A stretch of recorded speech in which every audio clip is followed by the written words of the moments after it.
I actually remember it very, very clearly. I had come back from a tour, and I went back to my kind of duty station, and we do what's called like pre-deployment training. And I remember thinking to myself, oh, I'm just not sure if I want to do this anymore. It takes a lot of this toll on your body, and my back is kind of sore, and my knees are not brilliant now. And I think I just kind of thought to myself, I'm just not sure that I want to do this anymore. I want to kind of see where else I can take my life. And I kind of sat on it for probably a good 6 to 12 months because I didn't want to rush anything.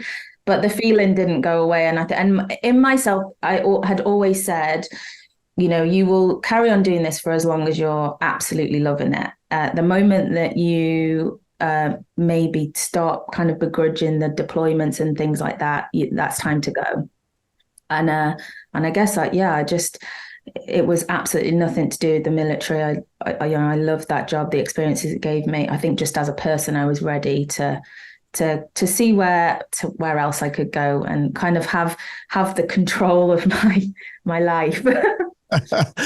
What percentage excitement versus anxiety did you have when you were leaving? Because you must have been super excited that that there's change, that, yep, this is the end of a chapter, I'm closing it, I'm moving to the next. But I can imagine after being in, I only imagine that there's quite a bit of structure and it's been your life. I don't think it's just with the military. I think if you work in any job for 10 years or even for 5 years, it's like you're quite regimented in certain ways.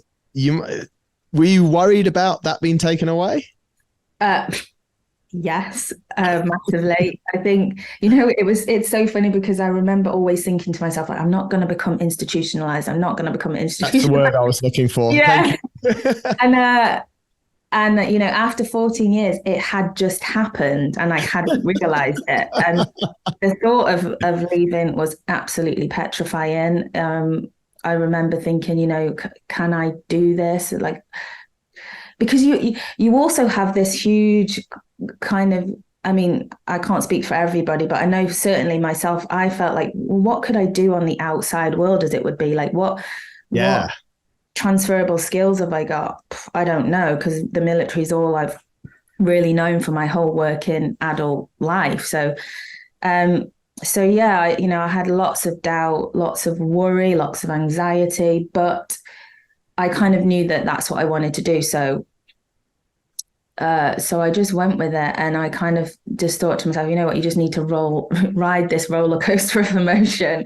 And a friend of mine had said to me, you know what, if you get out and you last for 12 months, you made the right decision, because actually there's a lot of people that will get out and within the first 12 months, they go back into the military because, they're just struggling to kind of adapt or, find a job or whatever. So I was very lucky though, because I got the job with REORG, which was, which gave my transition period, made it a lot easier for me. Talk us through how you got that job and what it actually is, because it's pretty cool what you're doing.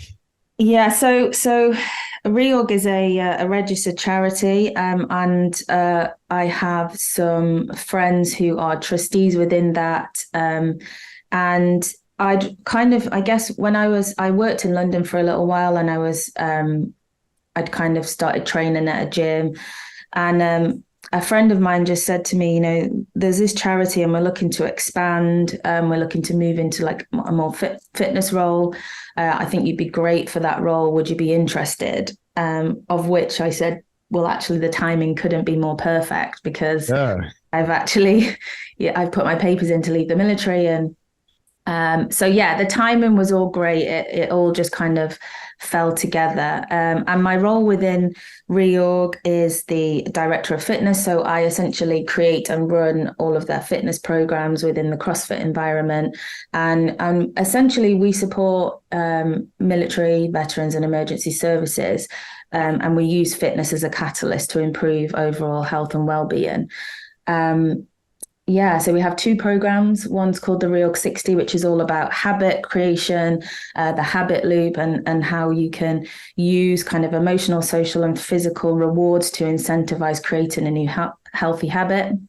And then the REORG 365 is a 12-month program, which is about taking a habit and moving it more into a lifestyle and kind of creating goals for yourself within the fitness space. And it's fully funded by REORG. And yeah, we're launching it at the moment, and it's really busy, which is great because it means that there's lots of people out there that we can help. So, and is it specifically aimed at ex or current military personnel? Is it? So it's both. So it's any serving or retired military and emergency services. So any blue light service also qualify for the support. Wow, that's super cool.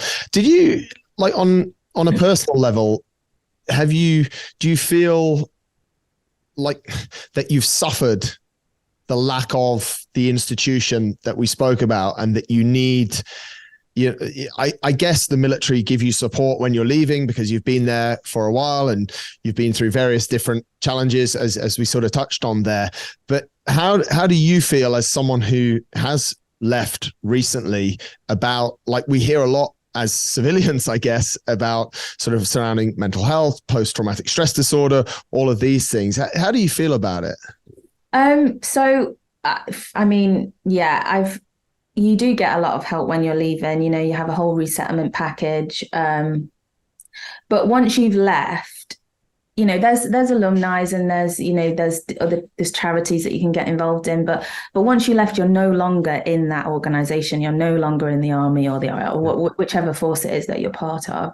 And it does leave a void for anybody. And you feel lost, you feel isolated, you have massive imposter syndrome,